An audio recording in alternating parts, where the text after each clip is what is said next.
Have you ever found yourself weirdly attracted to the villain, not just admiring their style, but actively rooting for them, wishing they'd just get away with it? If you're nodding right now, don't worry, you are absolutely not alone. In fact, this fascination with the dark side is so common. Psychologists have dedicated entire studies to figuring out what's going on in our brains when we let the bad guys win. Today, we're diving deep into the dark psychology of loving villains and unpacking the complex reasons why our brains are secretly rooting for chaos.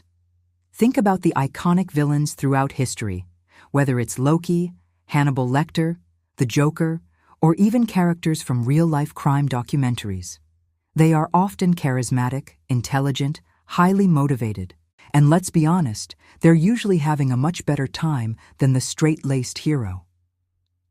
Why does this attraction persist? It boils down to a few core psychological mechanisms that short-circuit our moral compass when the screen lights up. The first, and perhaps most powerful reason, is what psychologists call benign masochism. This isn't about physical pain. It's about the pleasure we derive from experiencing negative emotions, like fear, tension, or moral ambiguity, in a safe, controlled environment. When you watch a villain execute a genius plan, you get the thrilling rush of rebellion and danger without any real-world consequences. We enjoy the emotional roller coaster, and the villain is the conductor of that ride. The darker the emotion they provoke, the more compelling the experience feels, because our brain knows it can turn off the TV and walk away completely unscathed. This leads directly into the concept of cognitive dissonance. Deep down, we know the villain is bad. They break rules, hurt people, and cause chaos. Yet, we admire their confidence, their power, and their undeniable ability to shape the world around them. Our brain has two conflicting ideas. This character is morally corrupt, and this character is incredibly captivating. To resolve this uncomfortable dissonance, our brain often takes the path of least resistance. It finds ways to rationalize the villain's actions. We start focusing on their tragic backstory, their clever dialogue, or how incompetent the hero is, effectively excusing the moral decay by elevating their positive, albeit destructive, qualities. But the biggest pull, the secret sauce in the villain's appeal, is projection and wish fulfillment. Let's be honest, we all have moments when we feel restricted, stifled by social norms, professional obligations, or politeness. We have rules we must follow. Villains represent the ultimate freedom from those constraints. They say what they want, they do what they want, and they never apologize. They embody unchecked power.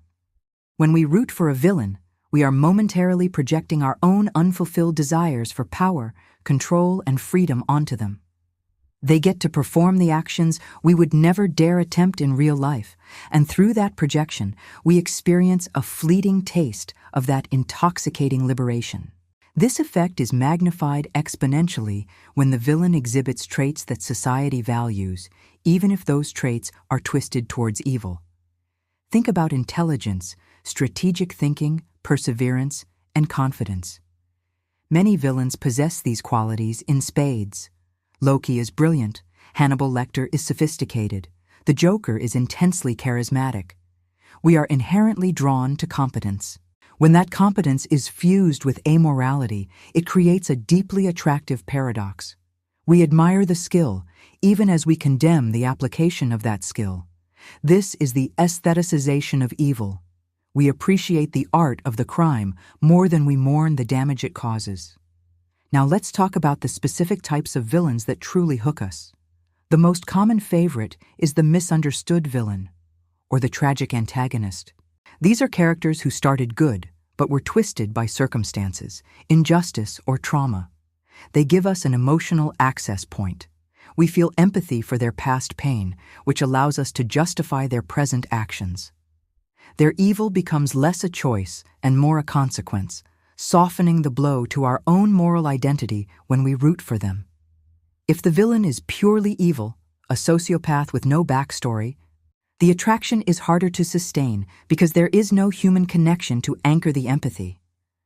But if they were a victim first, then our brain gives us permission to champion their revenge. Another powerful type is the anti-hero, who blurs the lines completely.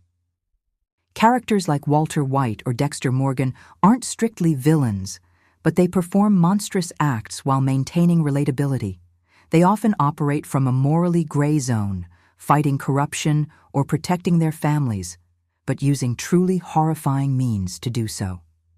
These characters force us to confront uncomfortable questions about morality. Does the end justify the means? If a bad person is doing something we agree with, are they still bad? This ambiguity is intellectually stimulating, and our brain loves a good moral puzzle. The anti-hero makes us the co-conspirators in their flawed ethics, pulling us deeper into their world.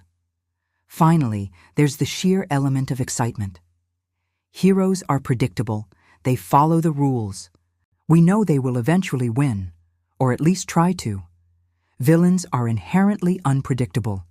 They break the mold, they introduce chaos, and they keep us guessing.